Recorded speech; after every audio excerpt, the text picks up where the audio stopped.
어젠가 그젠가 저희가 LG생활건강 급락할 때 이 시간에 진단해 드렸잖아요.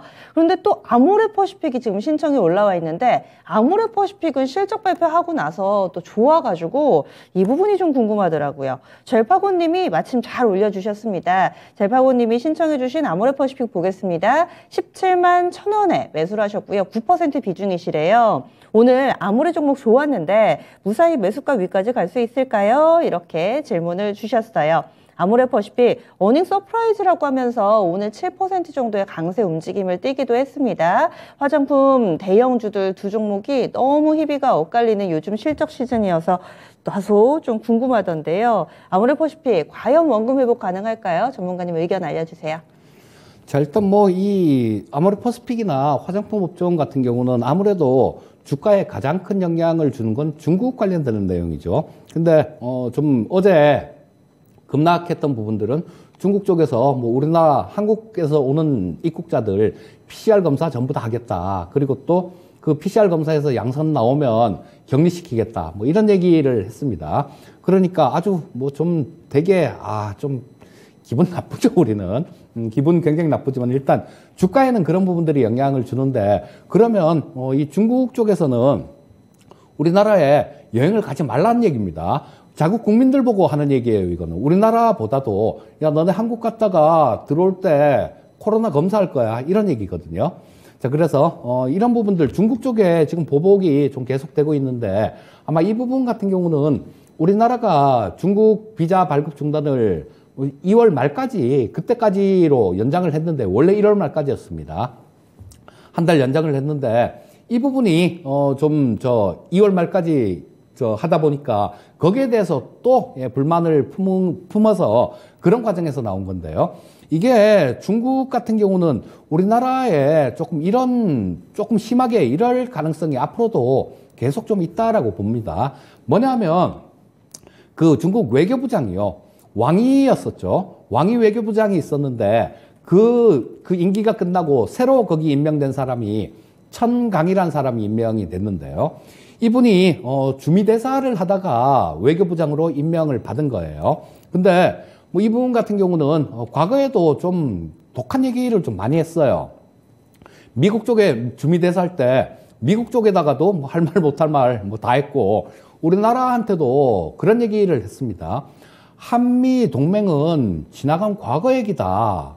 이런 얘기를 하면서 이게 쉽게 얘기하면 너네 줄 똑바로 서야 돼. 이런 얘기입니다. 그래서 아마 본보기로 지금도 뭐 이런 걸 하고 있는 거 아닌가 싶은 생각이 드는데 이번 성향으로 봐서는 좀 더 나올 가능성들이 있어요.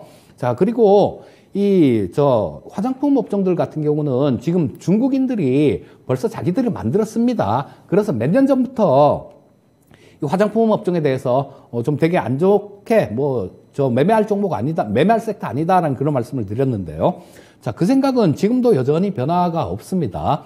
뭐 그런 부분들은 있을 수 있겠죠. 2월 말 정도에 이게 우리나라가 해지를 하니까 또 정부 쪽에서는 빠르면 뭐 중국 쪽 코로나가 좀 잦아들면 그 전에도 우리 비자 발급 이거 중단한 거 재개할 수 있다 이런 얘기를 했으니까요.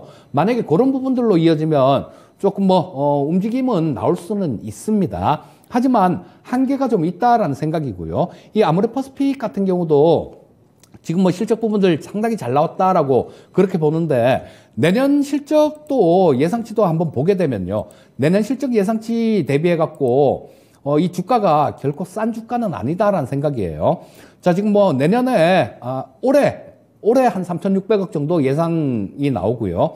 내년에 4,400억 정도 예상 영업이익이 나옵니다. 그런데 이게 주가 자체는 시가총액이 지금 8조 8천억이에요. 자, 영업이익에 뭐 내년도 기준으로 하더라도 2배가 넘는다라는 얘기죠. 그렇게 되면 이 정도 영업이익의 20배 정도가 되려면 그렇죠. 이 성장성을 어느 정도 성장을 하는 그런 기업이라 해야 됩니다. 근데 성장세가 좀 멈춰있는 그런 기업한테 조금 과한 밸류에이션 아닌가 싶은 생각이 들고요. 자, 일단 뭐 17만 원 본전까지 올 수 있을까요? 라고 말씀을 해 주셨는데요. 자, 지금 17만 원까지는 조금 그렇고요. 16만 원대 후반 정도, 그 정도까지는 좀 움직일 수 있을 것 같습니다. 지금 주요 저항선이라고 생각되는 부분들, 그 부분은 좀 돌파를 시도하는 그런 모습이 나오고 있고요. 자, 그렇다면 전고점 근처, 전고점이다라면 여기가 되겠죠. 작년 6월 달 정도, 그 정도 가격이 전고점으로 볼 수 있을 텐데, 그 가격이 뭐 17만 원 약간 넘는, 고점이 17만 원 약간 넘는 가격입니다. 그러니까 뭐 16만 원대 후반 정도, 그 정도까지 올라오게 되면 저항을 받는다라는 얘기예요. 그래서 뭐 일단 16만 원 후반대 정도, 그 정도까지 오면 요거를 정리를 좀 하시고 다른 종목에서 매매하시는 게 좋겠다라고 말씀드리겠습니다. 네, 16만 원 후반이면은 시청자님 매수하신 가격하고 사실 큰 차이는 안 납니다. 17만 1,000원에서 사셨으니까요. 거의 원금 근처에서 약간의 좀 융통성을 발휘해 주셔서 그 즈음에서 마무리 지으시는 게 가장 좋은 시나리오가 될 것 같다. 이재필 전문가 아모레퍼시픽에 대한 견해 들어봤습니다.